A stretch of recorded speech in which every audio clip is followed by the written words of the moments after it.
And now, our feature presentation. What is that melody?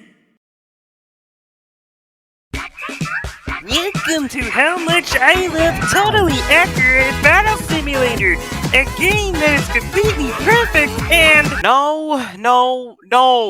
We are not starting that way. Hello everyone, my name is Dalton, and welcome to the beginning milestone of my channel, which I will be planning to do mostly with gaming, let's plays, and reviews. Before we begin, as a reminder for the future, sometimes the content I might make may not be for those that under a certain age that I would prefer them to be. In this case, 16. If you, as a parent, come across your child watching my channel at a time where your kid is under said age, please tell your child to stop watching now, and tell them to wait until they are at the appropriate age. It is a parent's responsibility to make sure their child is watching YouTube content at an appropriate age, especially with YouTube's ideals for content creation. With this review, I wanted to start with something simple, yet slightly complex. And when I mean complex, I mean there were not as many accessible reviews that I could find with ease, but with my luck, I found a couple.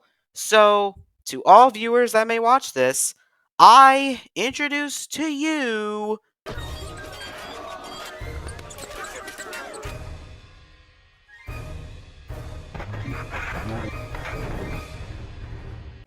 Totally Accurate Battle Simulator, a game that contains ragdoll physics, strategy, creativity, and lots of fighting with only one main goal: which team is the last to survive?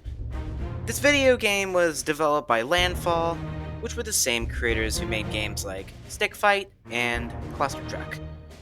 With the pre-alpha releasing in September of 2016 to the full game's release in 2021, this game has gone through changes up the wazoo, mainly with its units perhaps.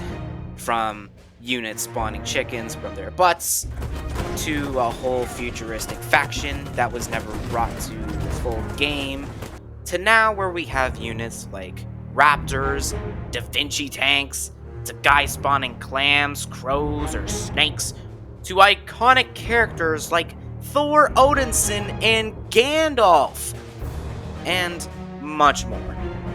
With this game, there is a lot to process, but I am going to tell you 3 things this game can teach by showing you how this game could contain moments of pure play with interaction creativity, some of its mechanics and aesthetics with gameplay and its interaction and control, and finally, how this game shows intrinsic motivation to learn and understand creative strategies for whatever battle you may face. Let's begin. To start off, we have the game's state of pure play.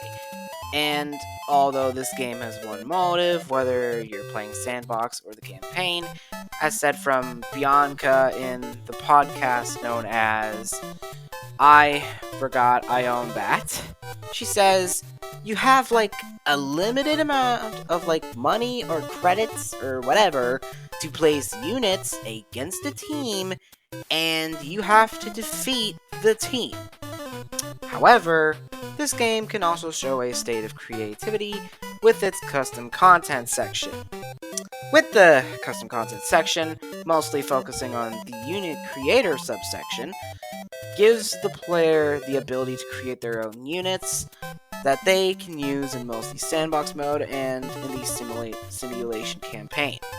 You are given the ability to customize your unit's weapons in terms of color or projectile, depending on if you use a ranged weapon or not, its stats and abilities, and its fashionable statements that could never get you arrested from the fashion police.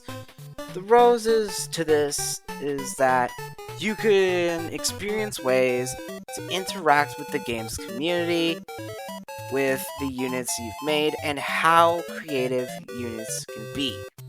The thorn to this creativity, however, sometimes the units you create have a chance of lagging or even crashing your game. An example being a unit I made called Solid Snake. And no, I do not mean from Metal Gear Solid. The footage of this unit's minigun should explain for itself. In the end, this game and the player's creativity decides what may go down with how you create your units. Like the incredibly famous quotes that inspire man comics and movies, with great power comes great responsibility. So, I am sure you're wondering how this game has interaction and control, even though it's just a top-down simulation of a battle. Landfall had other plans and created a way where you could control one of your units at a time. For the game, this was considered a first-person mode, as it lets you possess a unit and march it around the battlefield. The rose to this feature is that taking direct control of a unit to override its AI is essential to victory, especially if you are using units like Dead Eyes, or cannons, or muskets, or even Lady Red Jade herself. But the thorns to this feature can be controlling certain units that can offer an amuse-bouche of control in an otherwise or entirely hands-off meal, with units like a Minotaur, a Shogun, or even a Dragon for God's sake. Heck, I've experienced it the hard way. And at times, it can be far more entertaining to stand back and speculate chaos at its finest. But at least it finds a way for a player to feel more direct with certain units, to feel the immersive feeling of actually being in a fight or in a battle. Finally, a question remains. How does one learn from a silly game like this? Glad you asked, since it all has to do with adaptation.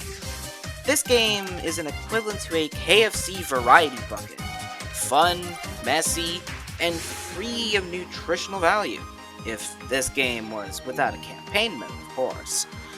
The game's campaign adds structure and strategy to its anarchic tendencies, with up to 12 campaigns of open-ended challenge and a limited amount of money for each fight.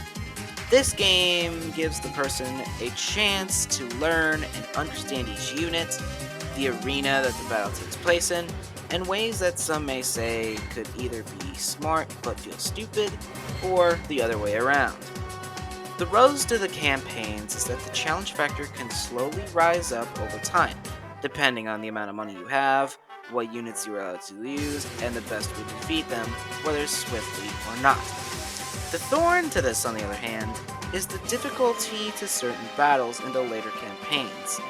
I remember having troubles with the Spooky campaign, the Legacy campaign, and the Fantasy Evil campaigns in some certain fights, whether it was against units of their faction or not. I remember in one of the battles of the Legacy campaign had nothing but 6 tanks on the enemy team. Though that may sound easy in one way, it was not.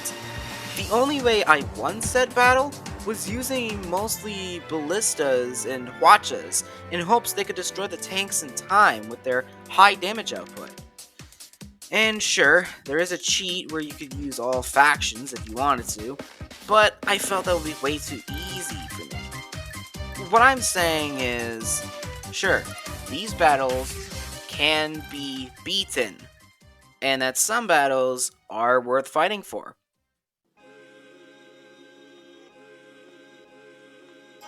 So, we come to the end of a game that is still in some development, giving us a DLC that shows appreciation to a lackluster amount of bugs that were found within the game. But not only that, but Landfall would also bless us with a map creator section, giving us more reasons to pure play, and a Nintendo Switch port, giving us more platforms to play in this game. Is this game worth a buy? If you're looking for something silly to play and somehow create make-believe battles at your fingertips, then yes, this game has been a joyfully hilarious part of my life since this game was first shown on YouTube, and I'm very happy for Landfall to create a masterpiece such as this, despite the fact there may be one last update coming up. But unfortunately, this means the review has ended.